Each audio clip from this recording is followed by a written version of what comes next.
All right, so Dave, you were out there at Seahawks minicamp today. We both watched Nick Emmanwori a little bit yesterday. He has become such a presence out there already. And I'll start with a broad question to you, and then we'll kind of dig into it a little bit more. But just kind of broad surface level, what are your expectations for Emmanwori this season?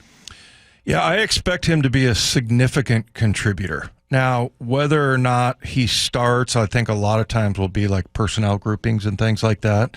And so, it's funny. I mean, I know on defense there's so many different variations, and same thing on the offensive side of the ball, but it's like it used to be like I'm a starter, right? Yeah. And I'm one of the 11 starters. Now it's like you might end up not starting and playing, more reps than the guy that did start. So I think because of all the different ways that they're using him, you kind of saw that with Spoon, right? Like you saw him making all kinds of plays everywhere, and they just did a really good job of incorporating him into the defense. And and if Emmanwori, if that's the case for him, he looks like a guy that can pretty much do anything. I mean, he had a fair amount of interceptions, 6, but the way he played the ball in the air, just watching some of his highlights at South Carolina, it looks like, like I'd said before, I think he's a little bit ahead of Cam Chancellor. Cam got to be much better at that and then ended up getting picks right and left and scoring touchdowns and all that. But I think if he can be a ball hawk, and that just takes a while of getting confident out there, but he's got one of the best in the business in Julian Love to help him get things worked out. But I expect him to be, like I said, a significant contributor, a guy that you rely on that defense. You know what was really encouraging? Hearing this yesterday from Mike McDonald describing one trait that already he and kind of everyone has noticed about Emmanwori. Well, Nick keeps showing up. I got to tell him, hey, man, like, doors closed, like, knock. No, but Nick's been up there a bunch. I mean, look, we want to. I'm proud of the atmosphere that we're creating, where guys are in and out of the offices, talking to coaches, not necessarily about football, but just what's going on. Feels a lot like we had going on at Michigan to a certain extent, and that speaks to the guys that are in the building, our coaches, the job they're doing, the relationships they're building. Anytime you're talking ball, especially with the guys, it doesn't get much better than that.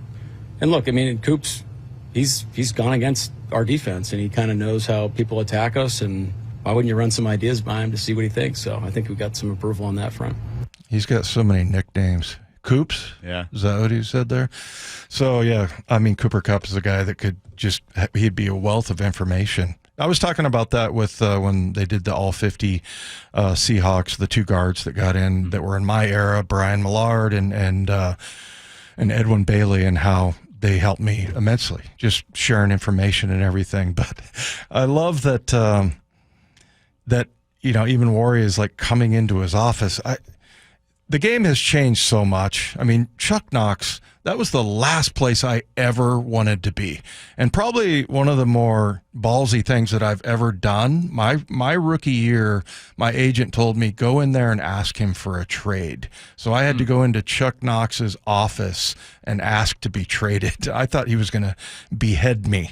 He was just very intimidating, and it's so different. But I love that, he has that kind of rapport with his players, and for Emmanwori to come in and just constantly, asking questions. And when we interviewed him, he was just on top of it, man. Really a sharp guy. And then even when I asked him about the interception or knock somebody out, he knew to reference the 49ers. And if it's a 49er, I'd rather knock him out. And so I think he's very mature that way. And I expect him to, because look, this is the guy they had graded as a first rounder.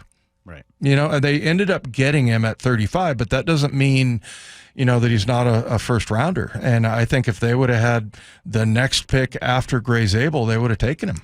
When it comes to football aptitude, it feels like he is well beyond a rookie. Just hearing that from Mike McDonald. And it kind of sounds familiar in a couple of ways to how he would talk about Devin Witherspoon last year. When Mike McDonald would talk about Witherspoon, there seemed to be kind of a smile, and he'd always be very endearing towards Witherspoon because there was that back and forth, and he could see the potential in Witherspoon, and Witherspoon was wanting to get better. And I think we heard similar conversations of Witherspoon always talking, always in there asking questions. And now to hear that Emmanwori kind of is doing something similar, it's not going to be an apples to apples. Like, yeah, he'll come in and have the same immediate impact, and you shouldn't expect that Emmanwori is exactly like Devin Witherspoon in his rookie season. But I think it's always encouraging to hear, well, this is a guy who you expect a lot of because of when he was drafted, because the Seahawks traded up to get him, and he is in there already constantly trying to get better in the midst of a defense that we expect to be really good this season. Yeah. Yeah, so I would say for people that are, what are the expectations for Emmanwori? I really expect him, and I don't know if it's, like I said earlier, sometimes the package and the way that they play him may limit him maybe a little bit, but again, significant contributor, because really I think you can look at him exactly like Gray Zabel, and what they say in the NFL is that if you're drafted in the first round, you're a starter. You need to be a starter, and if you're not, it's really a disappointment. So yeah, I think that would be my prediction on where he's going to be this year. Yeah, and Julian Love has noticed a lot about Emmanwori as well. I think that's the number one word you'll hear is versatility. He can do a lot. He did a lot in college, and Coleman and I pride ourselves in doing a lot. And I think for us to be successful as like kind of a safety room, you have to. Like, we can be really good if we can come down the slot, we can play deep in the field, we can play in the box. I think we all do that well. Obviously, Nick, just his physical traits can make him really excel. But I think all of us really complement each other well in that regard. Yeah, it's kind of interesting.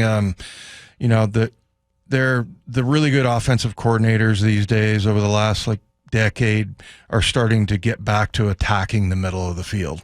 And so, maybe that's why the Seahawks are putting all their focus on the interior part of their defense. And because, the one position group, well, I'd say inside backer also, that maybe, they need a little bit of depth there. But the biggest worry probably is corner as far as having a full roster. But yeah, that the importance and the emphasis on, just defending the middle of the field has gotten to be a priority. So it'll be interesting to see, how much he gets in there. But again, consider him a first rounder, and consider him to be a starter, and that should be the expectation for him. But I love that he's asking questions, because, a lot of times you get guys that come in, they kind of think they know everything. And, a guy that's asking questions, he's curious, and he's trying to get smarter. He's trying to, gain knowledge. And it's just kind of a cool story also that he just constantly going in and out of his office. Yeah.